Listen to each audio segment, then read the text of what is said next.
Check 1, 2, 3. Hey, hey, 1, 2.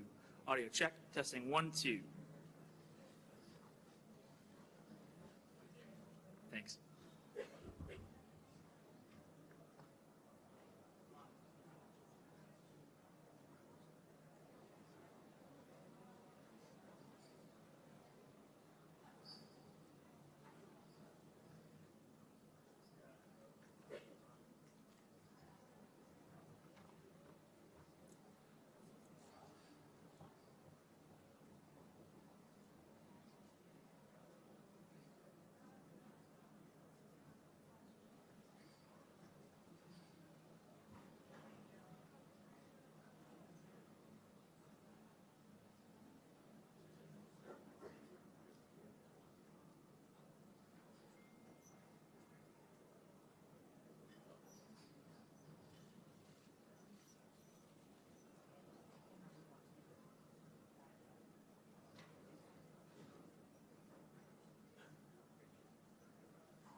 Good afternoon, everyone. Thank you. If you have a seat, please sit down. I think someone else walked in the room. Thank you very much for taking the time to be here. I think we can all agree that this has been a historic NATO summit. Some of the folks have been covering me for a while. About a year and a half ago, when the first G7 meeting took place in England, I talked about the need for us to reconsider the makeup of NATO, how it functioned, and come up with a different strategy for NATO and how we work together. And in addition to that, we also talked about the G7 taking on additional responsibilities. And before the war started, I told Putin that if he invaded Ukraine, NATO would not only get stronger, but would get more united. And we would see democracies in the world stand up and oppose his aggression and defend the rules-based order. And that's exactly what we're seeing today. This summit was about strengthening our alliance, meeting the challenges of our world as it is today, and the threats we're going to face in the future. The last time NATO drafted a new mission statement was 12 years ago. At that time, it characterized Russia as a partner, and it didn't even mention China. The world has changed a great deal since then, and NATO is changing as well. At this summit, we rallied our alliances to meet both the direct threats of Russia poses to Europe and the systemic challenges that China poses to a rules-based world order. And we've invited 2 new members to join NATO. It was a historic act, Finland and Sweden, 2 countries with a long tradition of neutrality and choosing to join NATO. Some of the American press will remember when I got a phone call from the leader of Finland saying, could he come and see me? And he came the next day and said, will you support my country joining NATO? We got on the telephone. He suggested we call the leader of Switzerland. Switzerland, my goodness, I'm getting really anxious here about expanding NATO. Sweden. And what happened was, we got her on the phone and she asked if she could come the next day to want to talk about joining NATO. Allies across the board are stepping up, increasing defense spending.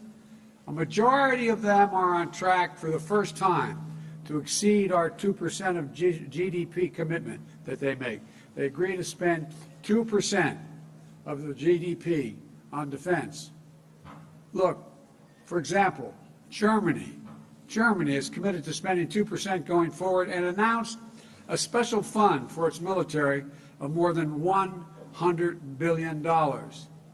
Slovakia, the Czech Republic, and the Netherlands have announced they will also meet their 2% commitments. Poland, Romania, Estonia, Latvia, Lithuania are doing more than 2.5%, some as high as 3%. Together, deploying more assets and capabilities to bolster our alliances across all domains: land, air, sea, cyber, and space. We've reaffirmed that our Article 5 commitment is sacred, and an attack on one is an attack on all, and we will defend every inch of NATO territory. Every inch of NATO territory. For our part, the United States is doing exactly what I said we would do if Putin invaded. Enhance our force posture in Europe. We'll station more ships here in Spain. We're stationing more air defense in Italy and Germany, more F-35s in the United Kingdom, and to strengthen our eastern flank, new permanent headquarters for the Army 5th Corps in Poland. In addition, an additional brigade combat team positioned in Romania, and additional rotational deployments in the Baltic countries. Things are changing to adapt to the world as we have it today. And all of this is against the backdrop of our response to Russia's aggression and to help Ukraine defend itself. The United States is rallying the world to stand with Ukraine. Allies and partners around the globe are making significant contributions. Secretary Austin just brought together more than 50 countries, pledging new commitments. And this is a global effort to support Ukraine. Nearly 140,000 anti-tank systems, more than 600 tanks, nearly 500 artillery systems, more than 600,000 rounds of artillery ammunition, as well as advanced multiple launch rocket systems, anti-ship systems, and air defense systems. And again, the United States is leading the way. We provided Ukraine with nearly $7 billion in security assistance since I took office.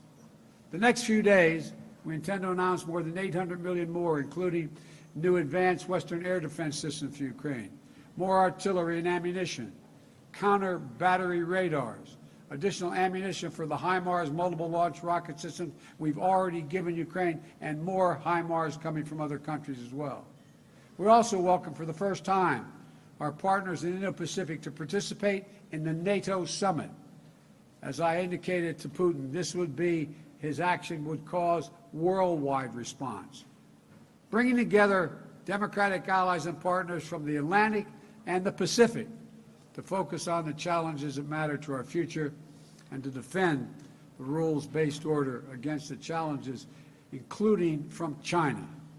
In the G7 in Germany, we also launched what started off to be the Build Back Better notion, but it's morphed into the Partnership for Global Infrastructure and Investment, to offer developing and middle-income countries better options to meet their urgent infrastructure needs.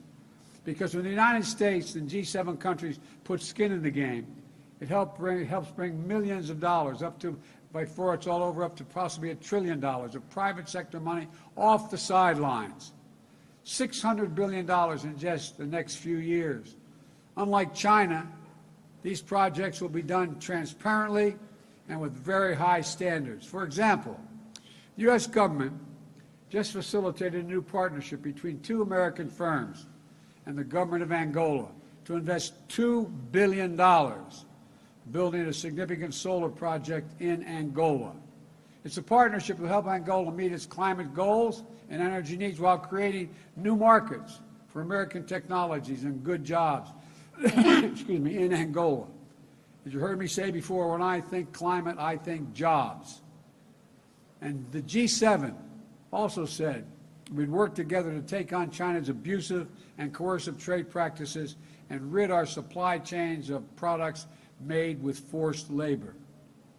We task our teams to work on the details of the price cap on Russian oil to drive down Putin's revenues without hurting Americans and others at the gas pump.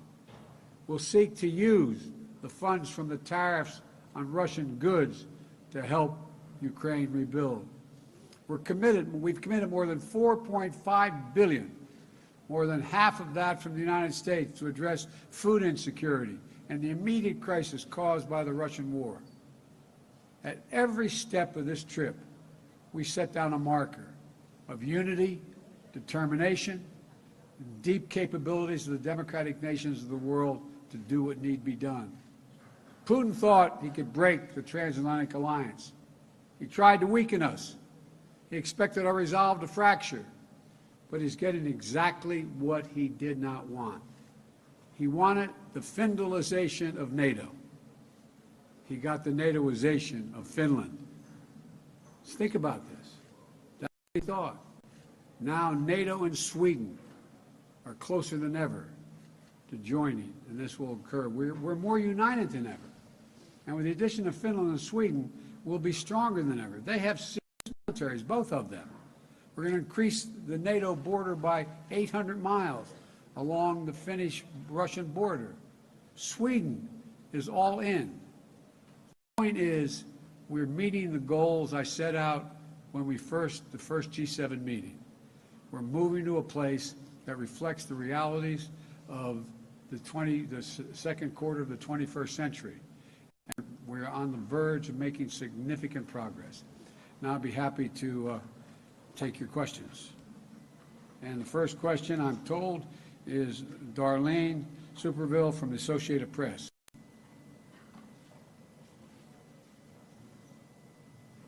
Thank you, Mr. President. 2 questions, please. Of course. America is back was your motto at the first NATO summit last year, and you've come to this summit here and the one in Germany after the U.S. Supreme Court overturned constitutional protections for abortion, after the shootings in Buffalo and Texas, at a time of record inflation, and as new polling this week shows that 85% of the U.S. public thinks the country is going in the wrong direction. How do you explain this to those people who feel the country is going in the wrong direction, including some of the leaders you've been meeting with this week, who think that when you put all of this together, it amounts to an America that is going backward? They do not think that. You haven't found one person, one world leader to say America's going backwards. America's better positioned to lead the world than we ever have been. We have the strongest economy in the world. Our inflation rates are lower than other nations in the world. The one thing that has been destabilizing is the outrageous behavior of the Supreme Court of the United States, an overruling not only Roe v. Wade, but essentially challenging the right to privacy. We've been a leader in the world in terms of personal rights and privacy rights, and it is a mistake, in my view, for the Supreme Court to do what it did. But I have not seen anyone come up to me do anything other than, nor have you heard them say anything other than, thank you for America's leadership. You've changed the dynamic of NATO and the G7. But I can understand why the American people are frustrated because of what the Supreme Court did. I can understand why the American people are frustrated because of inflation. But inflation is higher in almost every other country. Prices of the pump are higher in almost every other country. We're better positioned to deal with this than anyone, but we have a way to go. And the Supreme Court, we have to change that decision by codifying Roe v. Wade. There were some comments by some of your counterparts after the U.S. Supreme Court ruling. But my second question is, G7 leaders this week pledged to support Ukraine, quote, for as long as it takes. And I'm wondering if you would explain what that means to the American people, for as long as it takes. Does it mean indefinite support from the United States for Ukraine, or will there come a time when you have to say to President Zelensky that the United States cannot support his country any longer? Thank you. We are going to support Ukraine as long as it takes. Look at the impact that the war on Ukraine has had on Russia. They've had to renege on their national debt for the first time since the beginning, almost well over 100 years. They've lost 15 years of the gains they made in terms of their economy. They're in a situation where they're having trouble because of my imposition of dealing with what can be exported to Russia in terms of technology. They can't even, they're going to have trouble maintaining oil production because they don't have the technology to do it. They need American technology. And they're also in a similar situation in terms of their weapon systems and some of their military systems. So they're paying a very, very heavy price for this. And just today, Snake Island is now taken over by the Ukrainians. So we are going to stick with Ukraine, and all of the alliance are going to stick with Ukraine as long as it takes to, in fact, make sure that they are not defeated by Ukraine. In Ukraine by Russia. And by the way, think of this. Ukraine has already dealt a severe blow to Russia. Russia, in fact, has already lost its international standing. Russia's in a position where the whole world's looking and saying, wait a minute, all this effort, you tried to take the whole country, you tried to take Kyiv, you lost, you've tried to take the Donbass and all of it, you haven't done that yet. The generic point is that we're supplying them with the capacity and the overwhelming courage they've demonstrated that, in fact, they can continue to resist the Russian aggression. And so I don't know how it's going to end, but it will not end with a Russian defeat of Ukraine in Ukraine. I'm supposed to go down the list here. Jim Tankersley, New York Times. Mr. President, thank you. This week, you and the G7 allies introduced a plan for an oil price cap for Russian exports, which is not yet filled out, and obviously is a response to the high price of gasoline in the United States and around the world. Are you confident that that cap would bring down prices for American drivers? And how long is it fair to expect American drivers to continue to pay a premium because of this war? Let me hear this. The second part of the question was, would it bring down the price? Will it bring down prices? And the war has pushed prices up. They could go as high as $200 a barrel, some analysts think. How long is it fair to expect American drivers and drivers around the world to pay that premium for this war? As long as it takes, so Russia cannot, in fact, defeat Ukraine and move beyond Ukraine. This is a critical position for the world. Here we are. Why do we have NATO? I told Putin that, in fact, if he were to move, we would move to strengthen NATO. We would move to strengthen NATO across the board. Look, let me explain the price. I suggested a while ago that what we should consider doing is putting a cap on the amount of money that we would pay the world would pay for Russian oil. And that we would not provide, the West provides insurance, would not insure Russian ships carrying oil. We would not provide insurance for them, so they would have great difficulty getting customers. The point is that we've said to them, here's the deal. We're going to allow you to have a profit on what you make, but not the exorbitant prices that you're charging for the oil now. We've delegated a commission, a group of our national security people to sit down and work out that mechanism. We think it can be done. We think it can be done, and it would drive down the price of oil, and it would drive down the price of gasoline as well. In addition, at home, I have also called for changes. I've released 1 million barrels of oil per day from our oil reserve, and in addition to getting other nations to move forward, a total of 240 million barrels of oil to release from the Strategic Petroleum Reserve, number one. Number two, I've asked Congress, would they in fact go and temporarily end the tax on gasoline at the pump? And thirdly, to ask the states to do the same thing. If we do these things, it's estimated we could bring down tomorrow, if Congress agreed and the states agreed, we could bring down the price of oil about $1 a gallon at the pump, in that range. And so we could have immediate relief in terms of the reduction of the elimination of temporary elimination of the gas tax.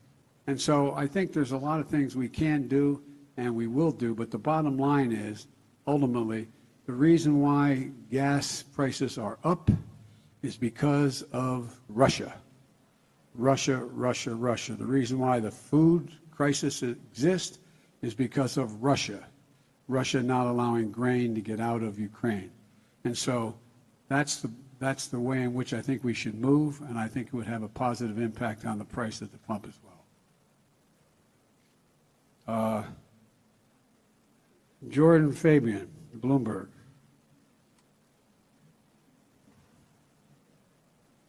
Thank you, Mr. President. Thank you, Mr. President. I also have two questions for you. Of course. Thanks. The first one is on Turkey. What assurances, if any, did you make to President Erdogan about his request for new F-16 jets for his military? What I said was I said back in December, as you recall. We should sell them the F-16 jets and modernize those jets as well. It's not in our interest not to do that, and I indicated to them that I've not changed my position at all since December. And there was no quid pro quo with that. It was just that we should sell. But I need congressional approval to be able to do that, and I think we can get that. And my second question is on your trip to Saudi Arabia, which is coming up next month. As we just discussed, Americans are paying almost $5 a gallon nationally on average for gas. So do you expect to ask the Crown Prince or the King to increase oil production?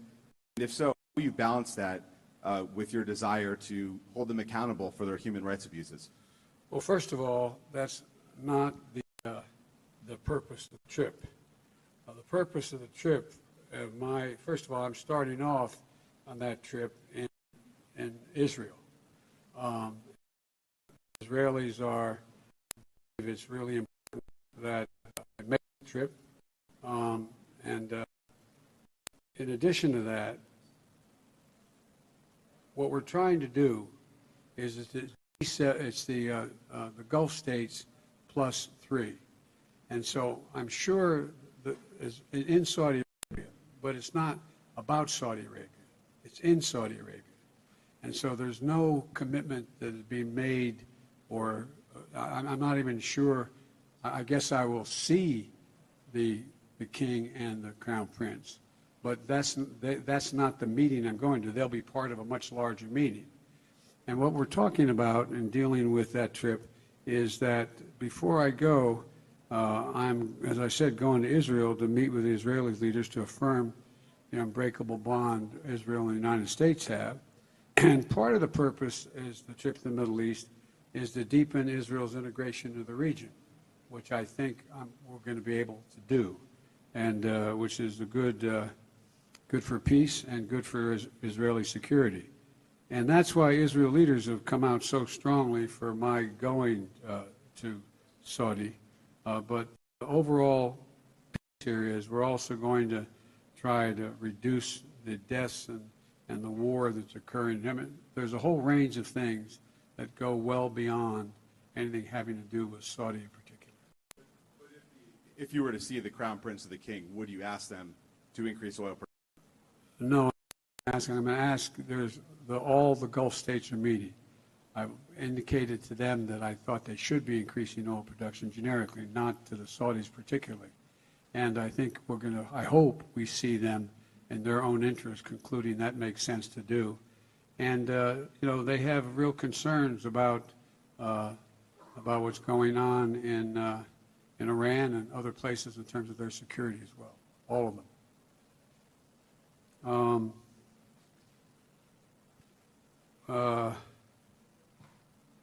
Tarina, the Wall Street Journal.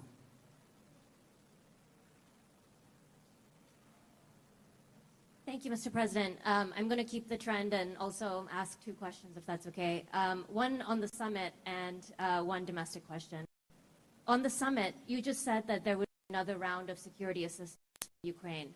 After hearing President Zelensky's assessment that the war needs to end before the winter, are you changing your calculation in terms of the pace of the assistance and what kind of assistance you're sending to Ukraine?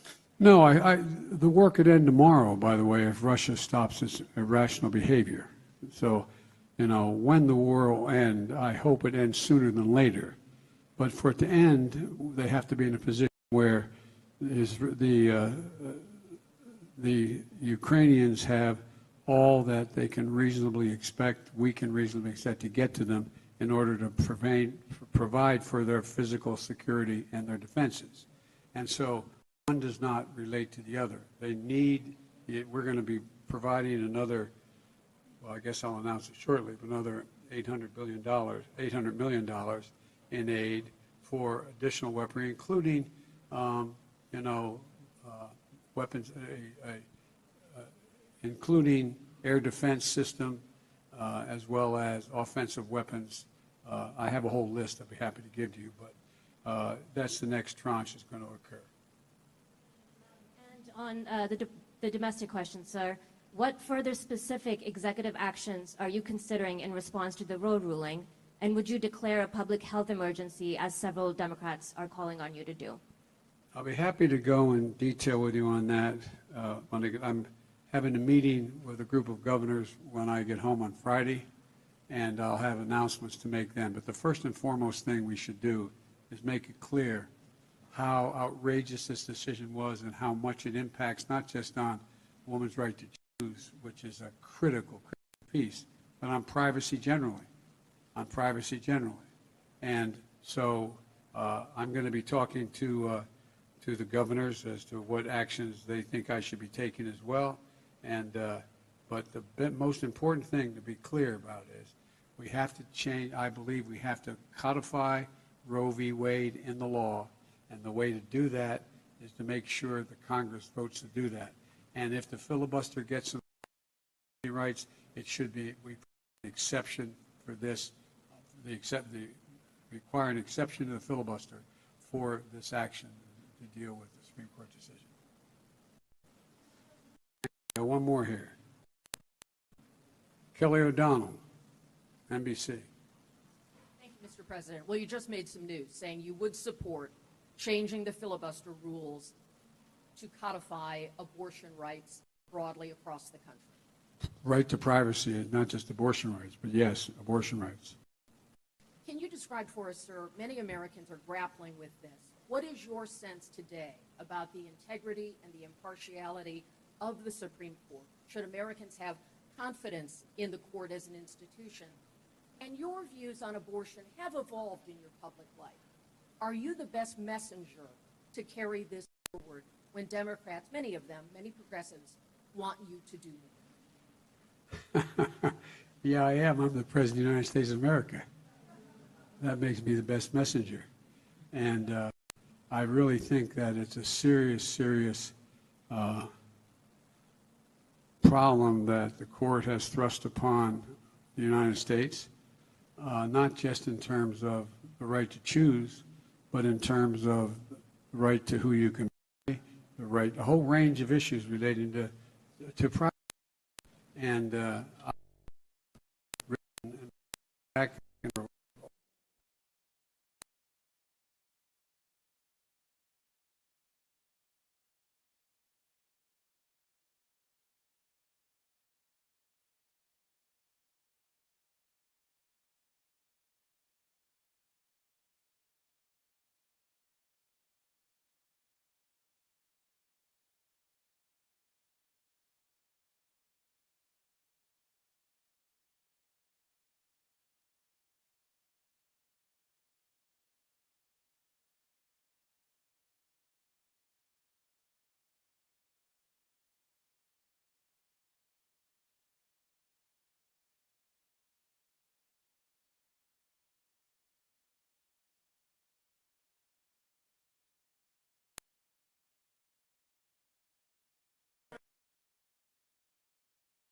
quick. I'm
אנחנו נמצאים בתקופה של בחירות חדשות. בחירות חמישיות בתקופה כל כך קצרה הן מאוד לא בריאות למדינה.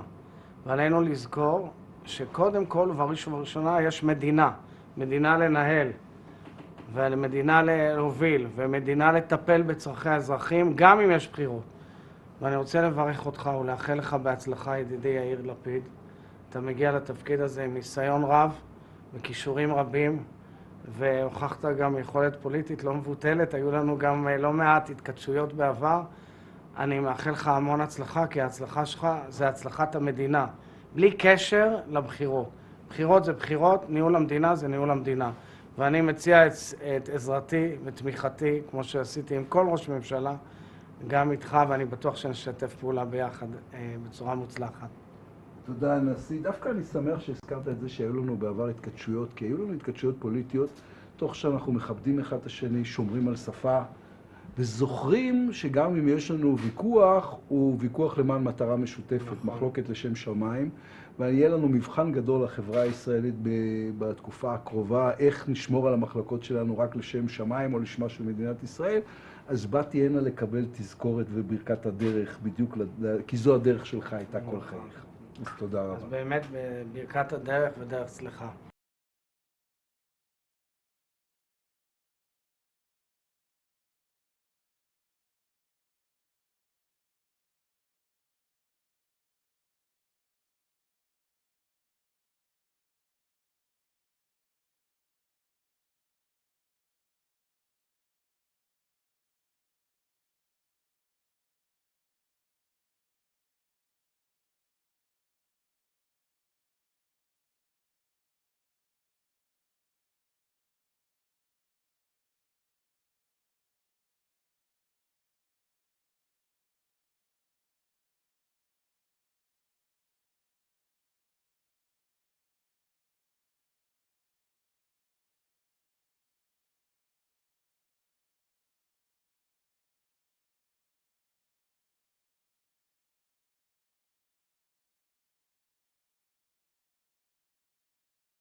אנחנו נמצאים בתקופה של בחירות חדשות. בחירות חמישיות בתקופה כל כך קצרה הן מאוד לא בריאות למדינה. ועלינו לזכור שקודם כל ובראש ובראשונה יש מדינה לנהל ומדינה להוביל ומדינה לטפל בצרכי האזרחים גם אם יש בחירות. ואני רוצה לברך אותך ולאחל לך בהצלחה, ידידי יאיר לפיד.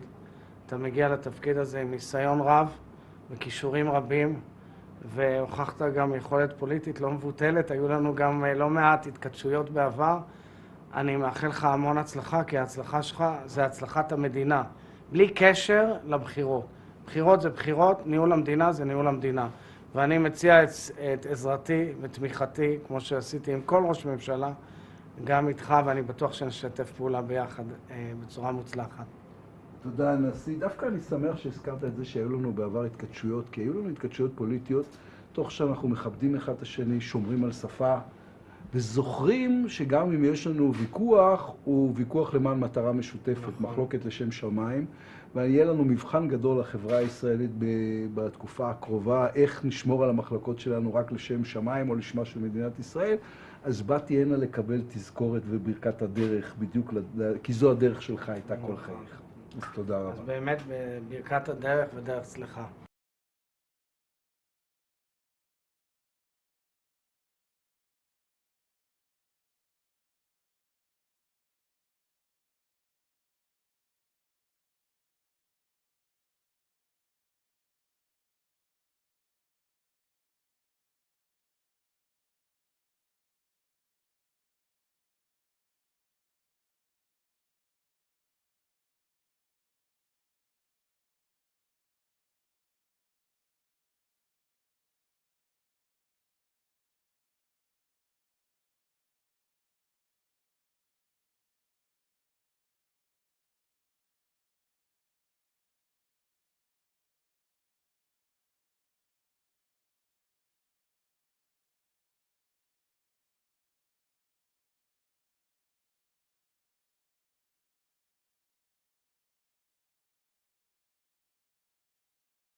אנחנו נמצאים בתקופה של בחירות חדשות. בחירות חמישיות בתקופה כל